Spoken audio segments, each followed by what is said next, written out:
Hola a quienes nos escuchan. Bienvenidos a una nueva inmersión profunda. Hoy tenemos por delante un análisis, verdaderamente fascinante. Ni bastante denso, la verdad.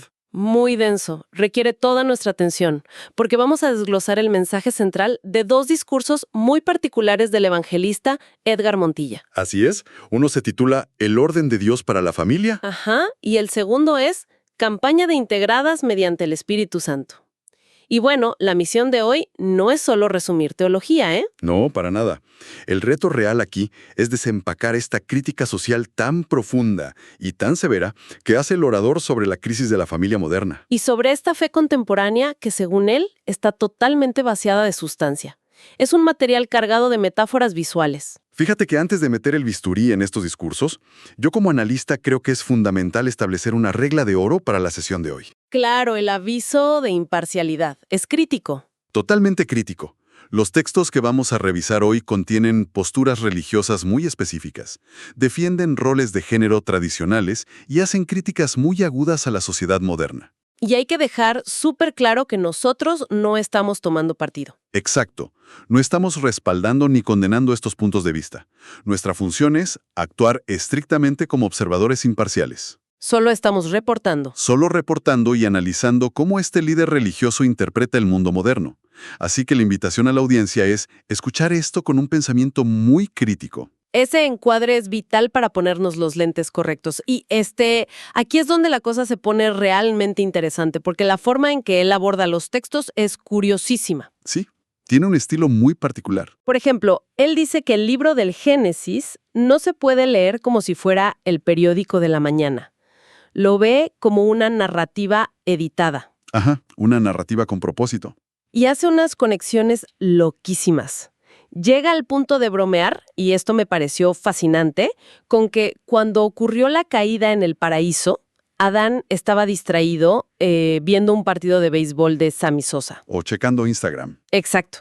Esa mezcla de lo divino con la distracción moderna es el gancho perfecto. Es una estrategia retórica brillante porque aterriza conceptos altísimos a la vida cotidiana de la gente. Bueno, arranquemos con el primer gran tema que él plantea, lo que llama el plano arquitectónico de la familia. Que desafía mucho la idea tradicional que a veces se tiene. Montilla argumenta que Dios no pensó primero en fundar una iglesia o una religión. Pensó en una familia. Y para sostener eso, saca a relucir un detalle lingüístico súper llamativo sobre la palabra hebrea Elohim. Sí, que aparece como 35 veces solo en el inicio del Génesis. Y lo clave aquí es que está en plural. Exacto. O sea, el argumento es que cuando el texto dice «hagamos al hombre a nuestra imagen», el plural no es un error gramatical. Implica que el creador ya operaba como una familia, haciendo referencia a la Trinidad. Lo cual convierte a la creación en un evento familiar, no en una fábrica industrial. Claro, le da un peso enorme a la familia desde el minuto cero. Y esto nos lleva a lo que él llama el principio de provisión. Este concepto es psicológicamente muy potente para su audiencia, fíjate. Él dice que si te fijas en el orden de la creación, primero se hicieron las aguas, luego las plantas, luego los animales y hasta el final el hombre. O sea, se construyó la casa y se llenó la despensa antes de invitar al inquilino. Totalmente.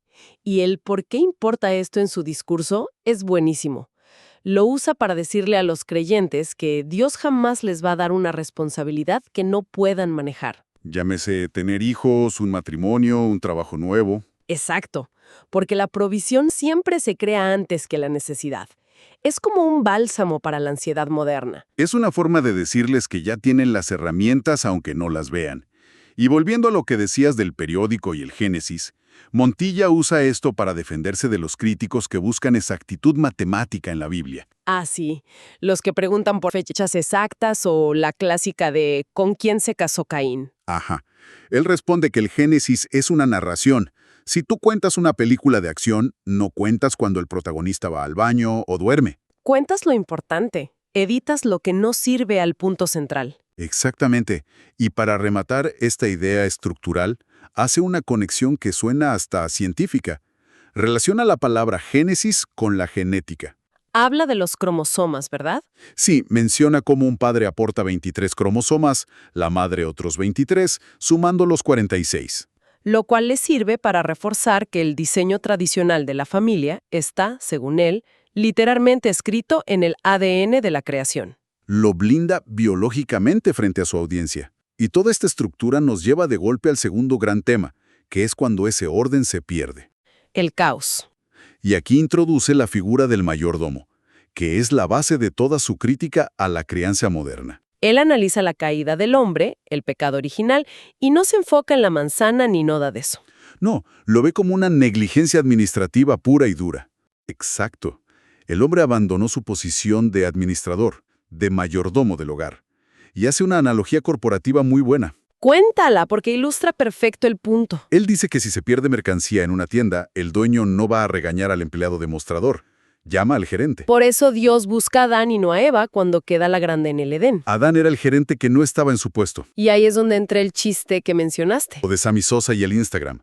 Da risa, pero la crítica social que viene detrás de ese chiste es durísima. Es implacable. Montilla argumenta que la sociedad actual está colapsando justamente por eso, porque los hombres han dejado de proveer y liderar, y las mujeres han dejado de cuidar el núcleo. Y las consecuencias que él describe son súper específicas de nuestra época. Habla de estos papás que ahora son solo apoyadores. Papás permisivos, básicamente. Sí. Y pone el ejemplo de regalarle un teléfono inteligente de 45,000 pesos a una niña de 13 años. Dándole acceso sin filtro al mundo entero. Y luego se sorprenden del caos que entra a la casa. Exacto, y critica fuertísimo a las jóvenes que en lugar de estar estudiando, están haciendo videos en TikTok de estos de vístete conmigo. Sí, a medio vestir, buscando validación en redes sociales. Es la ilusión de que la belleza o los likes importan más que la inteligencia o la educación formal. Y frente a todo este caos familiar, él ofrece un consejo matrimonial que es sorprendentemente pragmático. ¿Lo de comerse un helado? Sí, subraya la importancia de la intimidad de la pareja. Literalmente dice que salgan a comerse un helado juntos. Y hay una advertencia muy clara de no permitir que los hijos, por más que se les ame, le roben todo el tiempo y la energía a la pareja. Porque si el matrimonio se cae todo. Y usa la metáfora de las bodas de Caná para explicar esto. Donde el agua se convierte en vino. Así es. El agua representa la rutina desgastante del día a día, y el vino es la pasión. Y dice que invitar a Jesús a la relación es lo que hace ese milagro de transformación. Es un llamado muy fuerte a no vivir en piloto automático. Y eso conecta perfecto con la segunda fuente que tenemos hoy. El discurso de la fe dormida. Ajá, basado en el pasaje de Marcos donde Jesús calma la tormenta. Montilla usa la barca como un símbolo de la vida misma, ¿no? Totalmente. La barca es tu carrera, tus proyectos, tu matrimonio. Y mientras hay una tormenta terrible afuera, Jesús está durmiendo en la parte de atrás. Y el análisis de por qué estaba durmiendo me pareció brutal. Es el núcleo del sermón. No estaba cansado físicamente. Montilla dice que estaba durmiendo porque los discípulos estaban demasiado ocupados presumiendo de sus propios logros. Claro, eran pescadores expertos, estaban en su elemento y lo ignoraron por completo. Y la advertencia aquí es que tener a un Jesús dormido en la barca de tu vida es como traer un amuleto inútil.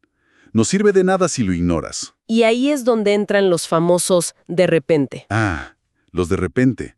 Las crisis que nadie ve venir. Un diagnóstico médico devastador, una quiebra financiera, esas son las tormentas que golpean de la nada. Y lo que critica es la reacción de la gente ante eso. Los discípulos intentaron usar todo su conocimiento técnico, todo lo que sabían de navegación, antes de siquiera pensar en despertar a Jesús. Agotaron todas las opciones terrenales primero.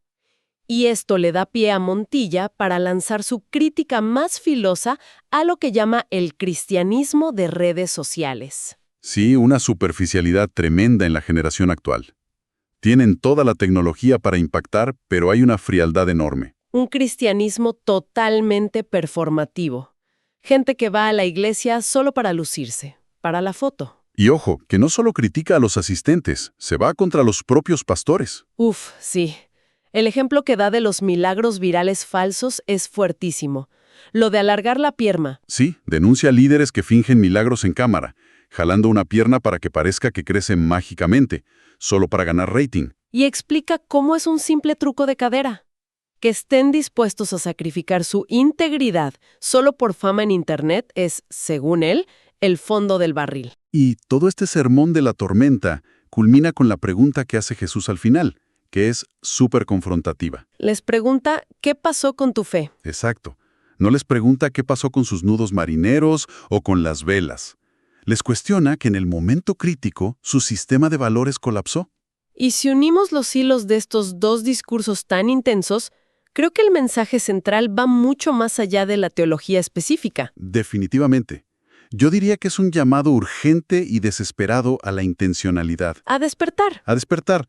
Es una advertencia gigante contra vivir en piloto automático. ya sea dejando que un iPad críe a tus hijos o perdiendo la conexión con tu pareja por la monotonía. O manteniendo una fachada espiritual que solo te sirve para subir historias a Internet, pero que no te sostiene cuando la vida se pone difícil. Y creo que por eso esto es tan relevante para cualquiera que nos escuche hoy, sin importar sus creencias religiosas.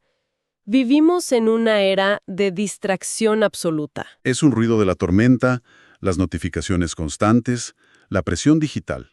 Y en medio de todo ese ruido, es facilísimo perder de vista nuestras prioridades más fundamentales. Es muy fácil dejar de ser el administrador, el mayordomo de tu propia vida. Totalmente.